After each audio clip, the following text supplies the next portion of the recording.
दोस्तों आज के इस वीडियो के माध्यम से एक बार फिर से हम आप लोग के बीच आ चुके हैं।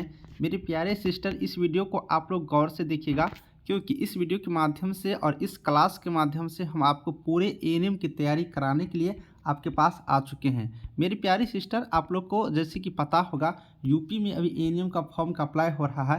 टोटल 4 प्रोग्राम के अंतर्गत 5,689 एएनएम पोस्टों के लिए वैकेंसी आए हुए हैं।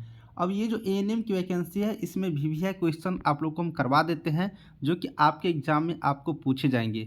मेरे प्यारे सिस्टर, आप लोग को एक और चीज़ मैं बताऊंगा कि अगर मेरे बारे में जानना है तो एक बार बिहार आकर के देख लीजिए। एक बार आप लोग को पता चल जाएंगे कि एएनएम का कितना स्टूडेंट मेरा जॉब कर रहा है। टोटल इस बार 8,853 की वैकेंसी बिहार में आए हुए थे एएनएम का। उसमें टोटल 4,000 स्टूडेंट प्लस मेरे यहाँ से पढ़ करके नौकरी लिए हैं। आप बिहार के किसी भी हॉस्पिटल में चले जाइएगा और एक बार पूछ लीजिएगा मेरा नाम है चंदन कुमार, चंदन सर को आप पहचानते हो या नहीं, या फिर फास्ट इन्फॉर्मेशन यूट्यूब चैनल का नाम बोल दीजिएगा। बिहार के किसी भी हॉस्पिटल में आपको एएनएम सिस्टर मिल जाएंगे। इसीलिए आप लोगों के भी इस 5,000 का जो यहाँ पर टारगेट है, 5,000 स्टूडेंट यहाँ पर जो फॉर्म अप्लाई कर रहे हैं, इस 5,000 में 3,000 प्लस स्टूडेंटों के यहाँ से पढ़ करके जॉब दिलाने का मैं इस बार टारगेट लिया हूँ। तो चलिए सारे टारगेट को फेस करेंगे, लेकिन आपका साथ रहेगा तब। तो चलिए आप लोग आज से क्लास 1 पढ़ना शुरू कर देते हैं। सिर्फ वीवीआई क्वेश्चन बताएंगे, पिछले साल जो पूछा गया था प्रश्न वो बताएंगे, और सभी क्लास शुरू कर दिए हैं। सारी क्लास जीके जीएस का हो चाहे साइंस का हो, सारी क्लास हम आपको करवाएंगे। तो चलिए आज का ये जो पहला क्लास है वो हम टेक्निकल क्वेश्चन से शुरू करते हैं। एएनएम का जो टेक्निकल क्वेश्चन होंगे, क्योंकि उसमें 80 क्वेश्चन पूछे जाएंगे, तो 80 क्वेश्चन का जो तैयारी होगा हम लोग को करना होगा। और इस 80 क्वेश्चन में अगर आप लोग 40 प्लस भी सही करके ले आते हो तो इतना कन्फर्म रहिए कि आप लोग का रिजल्ट होना तय है। ठीक है, पिछले बार का कट ऑफ भी दिखाएंगे, यूपी एएनएम का ही कट ऑफ दिखा दूंगा कि कितना गया था। आप लोग देखेंगे तो हंसते हंसते मर जाएंगे। फिर भी यहाँ का जो स्टूडेंट है इतना मार्क नहीं ले आ पाते हैं। चलिए क्या है पूरी जानकारी डिटेल्स तो बताते रहेंगे, लेकिन आज का क्लास 1 हम लोग शुरू करते हैं वीवीआई क्वेश्चनों के साथ।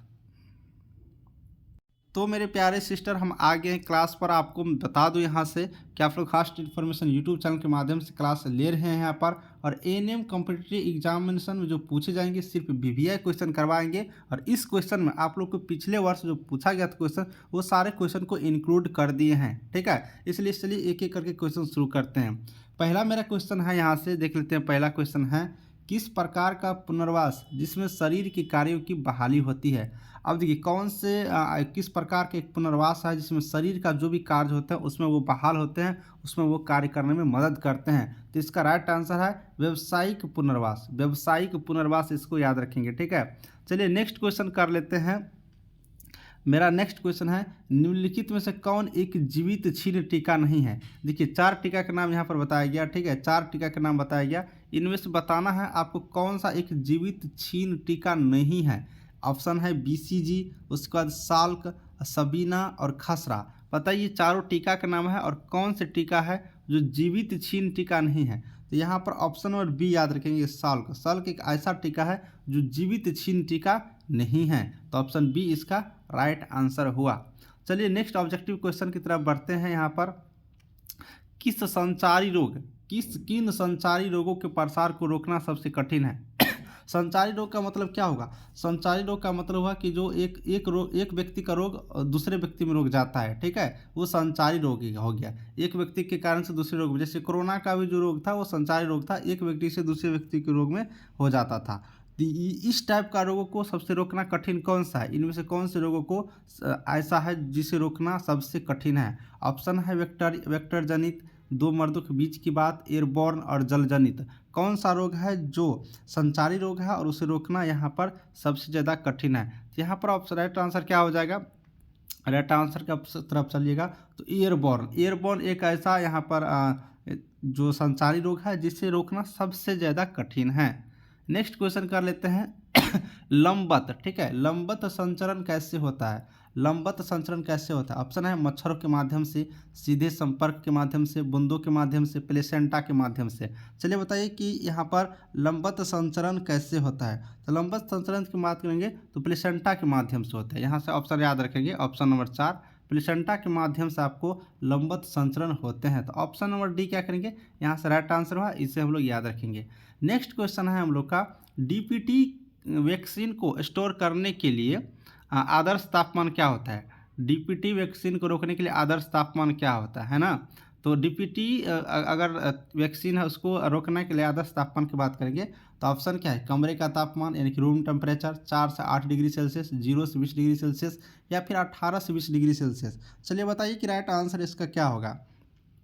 तो अगर आप लोग को डीपीटी वैक्सीन के स्टोर करने के लिए अगर आदर्श तापमान की बात करोगे तो 4 से 8 डिग्री यहाँ पर सेल्सियस होता है। तो ऑप्शन नंबर बी यहाँ से याद रखेंगे, 408 डिग्री सेल्सियस। ठीक है, 408 डिग्री सेल्सियस रहने पर यहाँ पर डीपीटी का जो वैक्सीन होता है उसको यहाँ पे स्टोर किया जा सकता है।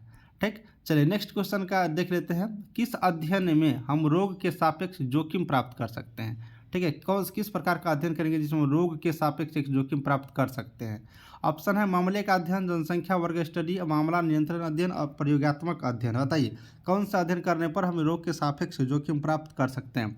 तो इसका राइट आंसर की बात करेंगे तो जनसंख्या वर्ग स्टडी है। ठीक है, जनसंख्या वर्ग स्टडी है जिससे हम लोग अध्ययन करने के सापेक्ष में रोग के सापेक्ष जोखिम प्राप्त कर सकते हैं। तो ऑप्शन बी इसका राइट आंसर है। ये पीडीएफ हम टेलीग्राम ग्रुप में डाल देंगे, आप लोग वहाँ से डाउनलोड करके खुद भी पढ़ सकते हो। गर्भावस्था के दौरान कौन सा टीका कंट्रीडिकेटेड होता है, कंट्रेंडिकेटेड होता है। गर्भावस्था के दौरान कौन सा टीका कंट्रेंडिकेटेड होता है। ऑप्शन है रूबेला का, ओपीवी का, धनस्थुम का और इन्फ्लुएंजा का। चलिए बताइए, तो इसका राइट आंसर क्या हो जाएगा, रूबेला। रूबेला का जो टीका होता है जो गर्भावस्था के दौरान कंट्रीडिकेटेड होता है। ठीक है, तो इसका राइट आंसर क्या हो गया, राइट आंसर ऑप्शन ए हो गया।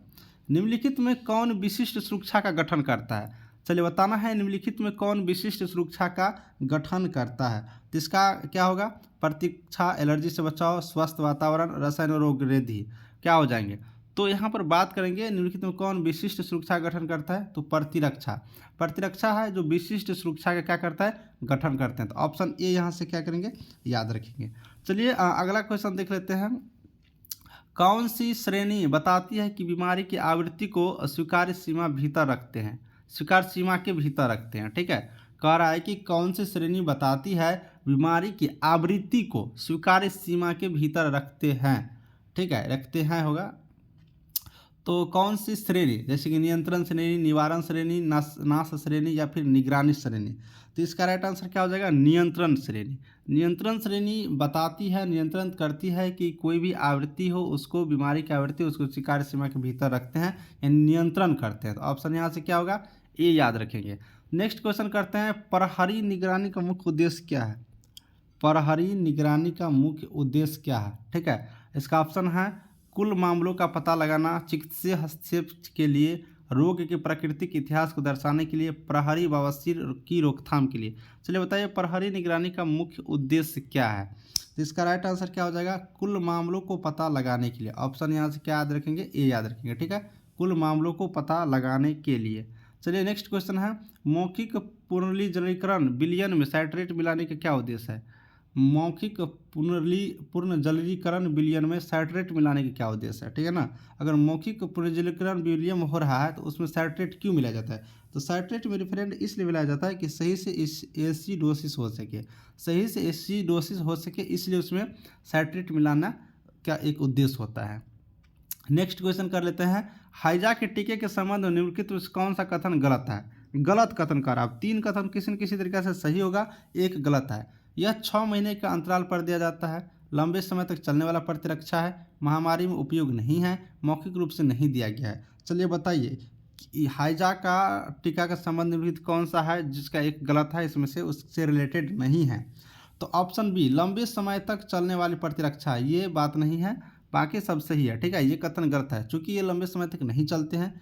ठीक है, ये 6 महीने के अंतराल पर दिया जाता है तो लंबा समय तो हुआ नहीं, महामारी में उपयोग नहीं किया जाता, ये बात गलत है। ये बात मतलब उपयोग तो ये हो ही नहीं जाता है, मौखिक रूप से नहीं दिया जाता है। ठीक है, यानी कि इसमें जो अगर बात करिए गलत ऑप्शन का, तो लंबे समय तक चलने वाला प्रतिरक्षा ये इससे संबंध नहीं है, बाकी सब इनसे संबंधित है।